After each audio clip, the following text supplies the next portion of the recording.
Hey everyone. I'm posting from a throwaway because some friends and family know my main. I 30 for meters have been married to my wife 30 to F for 6 years, together for almost 10. We've always seemed like that couple everyone thought had it figured out, boring in a good way. Stable jobs, plans for a house, a dog, the usual. But about 2 months ago, something changed. She used to be affectionate, always asking about my day, always wanting to binge our dumb shows together. Suddenly she became distant. Not in a subtle way either. She stopped laughing at my jokes, stopped talking to me about her work, stopped initiating anything physical. When I'd ask if everything was okay, she'd roll her eyes or say, "You're overthinking it." At first, I told myself she was stressed or just burned out. One rough week can happen to anyone, but then it became this constant wall between us. She got weirdly protective of her phone, started keeping it face down, changed her lock screen. She'd come home late and say it was work stuff, but she'd get annoyed if I asked more than one question. That's when the gut feeling started. Something was off, really off. The first moment I actually felt my stomach drop was about a month ago. She said she was going out for drinks with her co-workers to unwind after a rough week. That wasn't unusual. She works in marketing. Her team goes out sometimes, but she was already dressed like she was going clubbing. Short dress, heels, full makeup. Way more effort than she ever puts in for her actual office. I made a joke like, "Wow, who are you trying to impress?" expecting her to laugh it off.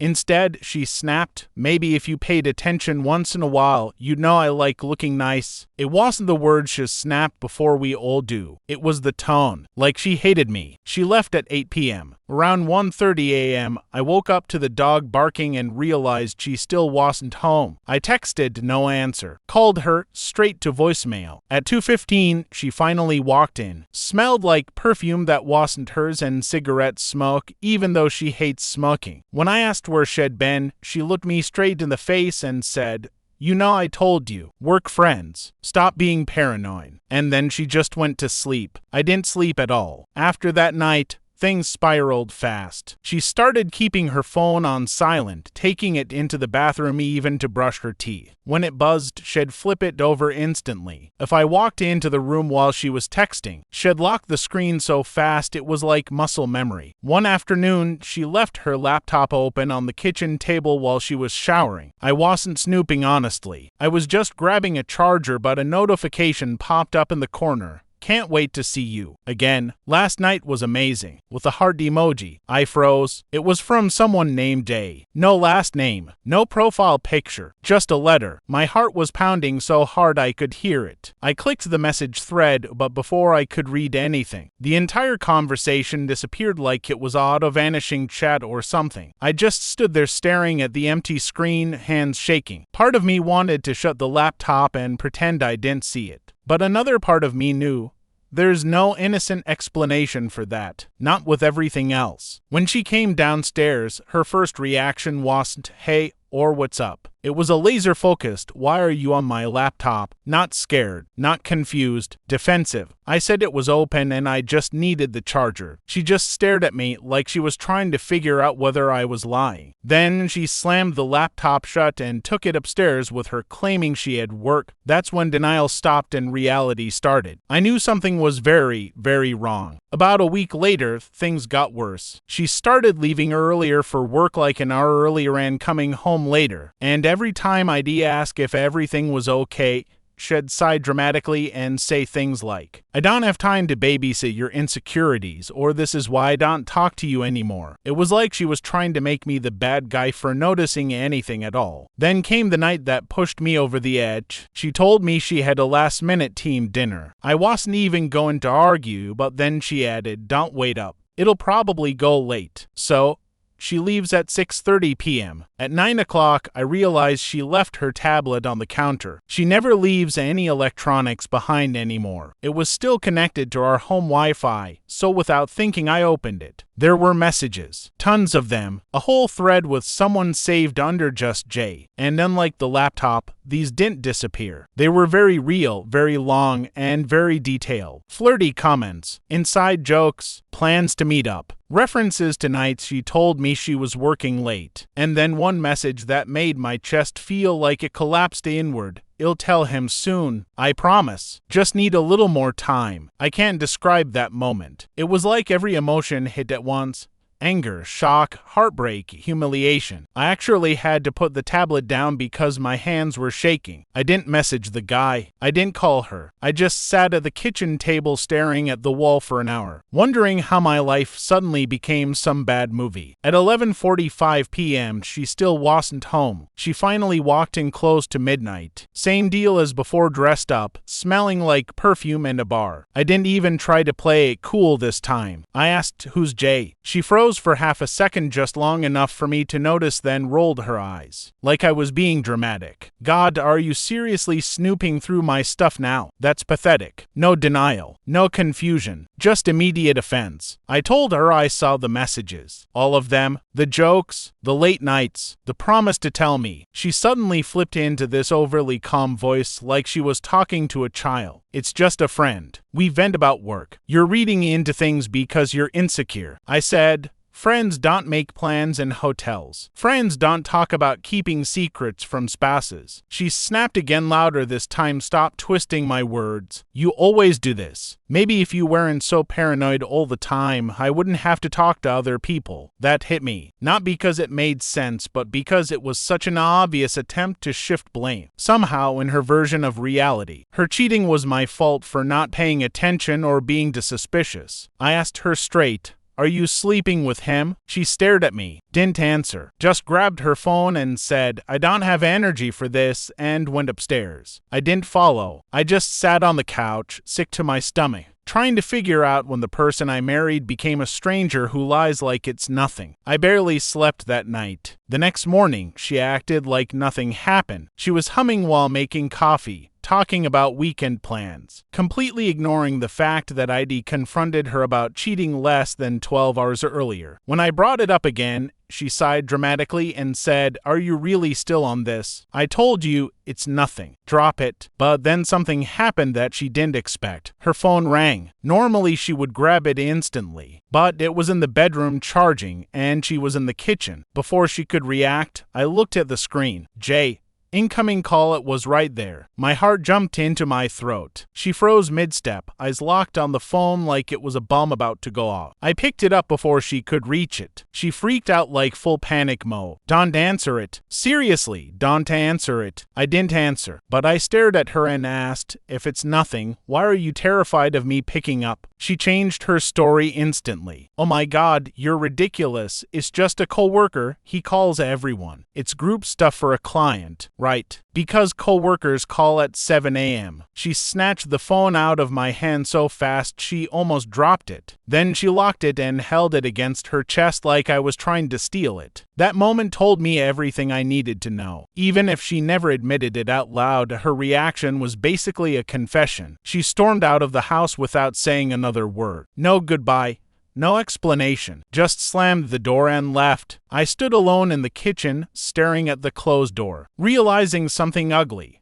I didn't trust her anymore, and she didn't care. After she left that morning, I sat there replaying everything in my head, every late night, every lie, every dismissive comment. The thing is, once you know the truth, you start seeing the pattern everywhere. I decided I needed real proof, not just messages or weird behavior, something undeniable, something she couldn't twist and gaslight me about. So I called her best friend, Elle, who I've always been close with. I didn't mention cheating right away. I just asked casually if she and my wife had been hanging out recently, since I'd heard her mention girls' nights a few times. There was this pause, a long one. Then Elle said, she hasn't asked me to go out in months. My stomach dropped, because those were the exact nights she told me she was with Elle. I finally just said it. I think she's seeing someone. Elle was quiet for a moment, then asked, almost whispering, is his name Jason? Jason. Jay. Elle told me she wasn't supposed to say anything, that she didn't want to get involved. But she also hated seeing me made a fool. She said my wife had been talking to this guy from her office for months, and recently it had turned into something more than talking. And the worst part, she had bragged about how easy it was to lie to me, how I never noticed anything. I don't know what hurt more, the cheating or the arrogance. When I hung up, I felt this weird mix of grief and clarity, like someone finally turned on the lights in a room I'd been stumbling around in for too long. It wasn't in my head. said. It wasn't insecurity. She was cheating, and she didn't even feel guilty. By the time she came home that night, I was done playing dumb. She walked in like everything was normal, texting on her phone, smiling at whatever message she was reading. She didn't even look at me. I said, "How was work?" She answered, "Fine," without looking up. Then I asked quietly, "How's Jason?" Her head snapped up so fast it was almost comical. But instead of looking guilty, she just smirked, like she'd been waiting for this moment, like she wanted the fight. She said, "So you've been snooping, wow." I told her I talked to Elle, that I knew she'd been lying, that I knew it wasn't just texting or venting about work. For a second, she looked shocked. Then she got angry. "Oh my God, you're unbelievable. This is why I don't tell you anything. You twist everything. You're paranoid. You're controlling. I stopped her. "No, I'm not paranoid. You're cheating." She didn't deny it. Not this time. She just crossed her arms and said, "Maybe I wouldn't have to look somewhere else if you didn't make living here feel like a prison. A prison. Our home. Our marriage." That's when something inside me snapped. All the excuses, the gaslighting, the lies, it was like watching a mask fall off. I said, "If you wanted out, you could have just said so." And she replied, "Well, I'm saying it now." Just like that. 6 years of marriage, thrown at the wall like it meant nothing. After she said she wanted out, she grabbed a suitcase and started packing like she'd been waiting for this exact moment. She wasn't crying. She wasn't apologizing. She was humming under her breath while folding clothes, like leaving her marriage was just another chore on her to-do list. I asked her, "Are you going to him?" She didn't answer with words, just shrugged. That shrug hurt more than anything. Not denial, not a correction, just indifference. Before she walked out, she turned to me and said, in this cold voice I've never heard from her,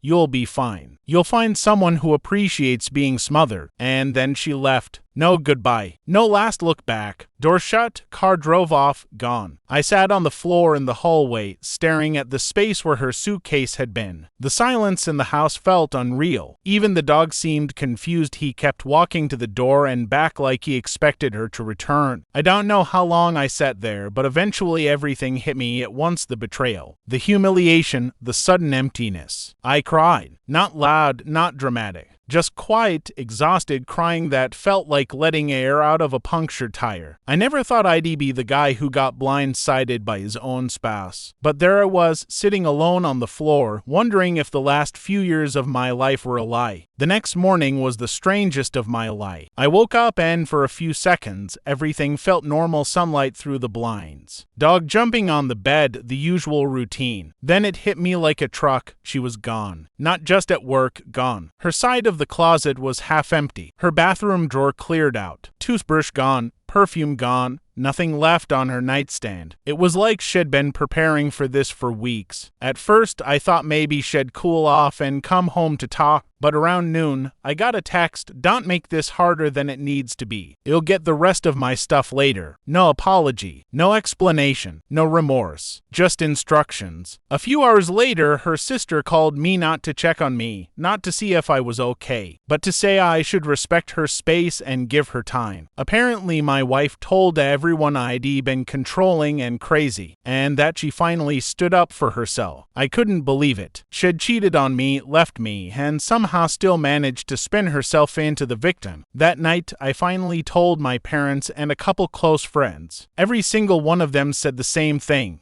"You didn't deserve this." Still, hearing that didn't make the house feel less empty. I slept on the couch because the bed felt wrong without her. Too big, too cold, too quiet. For the first time since she left, I wondered whether she'd ever loved me at all, or if the person I thought I married was just the version she pretended to be until she got bored. The first few weeks after she left were brutal. Some days I'd feel furious, like I wanted to text her, call her, demand explanations. Other days I'd feel completely hollow, like all my emotions had been sucked out. I started noticing how little things reminded me of her. The mug she always used, the blanket she claimed was hers, the dumb little notes she used to leave on the fridge. Anger hit me first. Anger at her. Anger at myself. Anger at the universe for letting someone you trust destroy your life so quickly. I kept replaying every moment, wondering if there were signs I'd missed, if I'd done something wrong. Then sadness hit. Real, bone-deep sadness. I'd sit on the couch staring at the wall for hours, the dog curled up next to me, thinking about how she'd lied, manipulated, and laughed behind my back, how she could spin the whole story and make herself the victim. But somewhere in the middle of the third week, a strange calm started to creep in. Not acceptance, not happiness, but clarity. I realized she wasn't coming back, and more importantly, I realized my life wasn't over. My marriage had ended, but my story hadn't. I had a choice.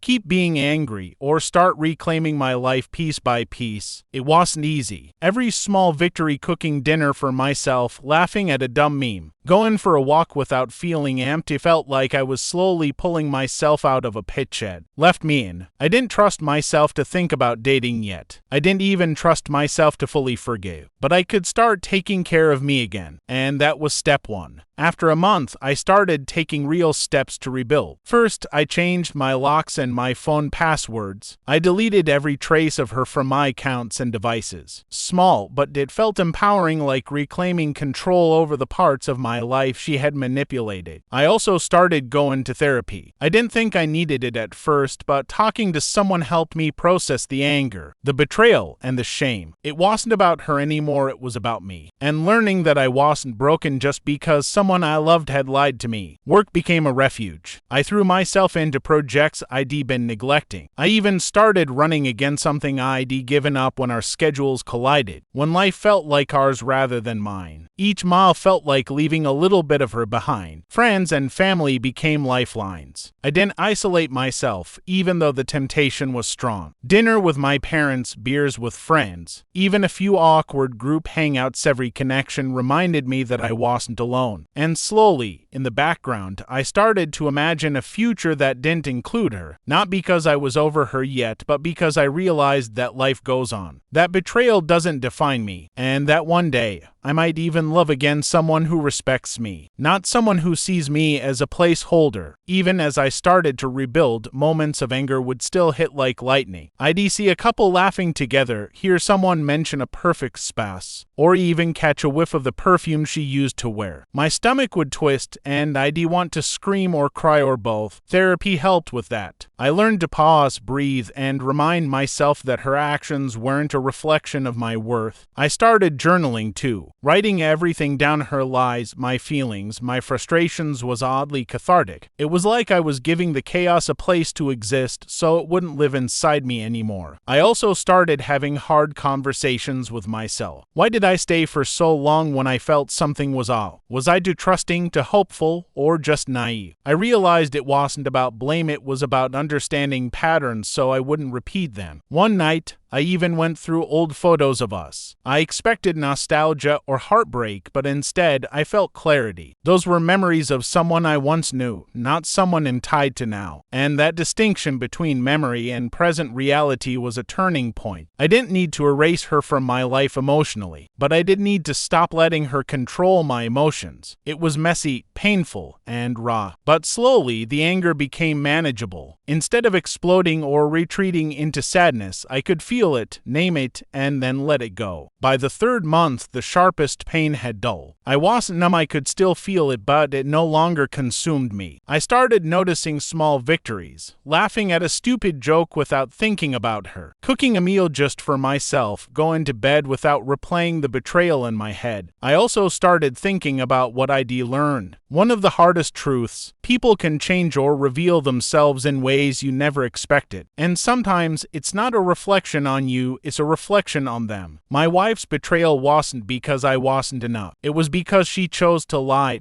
manipulate, and prioritize herself over us. I began sharing pieces of my story with close friends, anonymously online, and even some coworkers. It was strange, but talking about it helped me process the embarrassment and regain my voice. I realized that a lot of people go through this, and there's no shame in admitting that someone you loved could hurt you this badly. Most importantly, I started letting myself imagine the future again, a future where I wasn't defined by betrayal or lies. A future where I could be honest, vulnerable, and still say, it didn't erase the hurt, but it gave me hope that I could eventually trust love and be loved without fear. I began to feel a strange sense of gratitude for clarity, for freedom, and even for the painful lessons. It's been about 6 months since she left. I won't lie, there are still moments when I feel a pang of anger or sadness, but those moments don't define me anymore. I've learned that healing isn't linear. Some days are good, some days are rough, and that's okay. I've started dating again, cautiously, not because I need someone to fill the void, but because I want someone who chooses honesty, respect, and partnership, the things I now know I deserve. I've learned to spot red flags early and trust my instincts, instead of ignoring that uneasy feeling in the pit of my stomach. If there's one thing I want to say to anyone going through this kind of betrayal,